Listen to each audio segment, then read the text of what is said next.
ఏది యొక్క బలహీన అభ్యర్థులు టికెట్ ఇవ్వడం వల్ల అక్కడ ఆల్టర్నేటివ్ లేదు కాబట్టి కాంగ్రెస్ కు పడాల్సిన ఓట్లు కాంగ్రెస్ పడాల్సిన ఓట్లు, బీఆర్ఎస్ పడాల్సిన ఓట్లు బీజేపీ పడ్డాయి. అంతమించి ఏం లేదు అక్కడ. ఇప్పుడు కాంగ్రెస్ తరఫున వెలచాల అనడానికి ఇచ్చారు కరీంనగర్ లో. ఎందుకు ఇచ్చినావు? బండి సంజయ్ తో డెఫినెట్లీ కాంప్రమైజ్ అయినావు.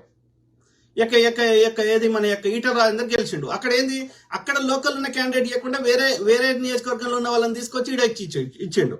ఇట్లా రేవంత్ రెడ్డి కుట్ర చేయడం వల్ల బీజేపీకి 8 ఎంపీ సీట్లు వచ్చినాయి తప్ప రేవంత్ రెడ్డి బలమైన అభ్యర్థి టికెట్ ఇస్తే కేంద్రంలో అసలు బీజేపీ ప్రభుత్వమే వచ్చేది కాదు.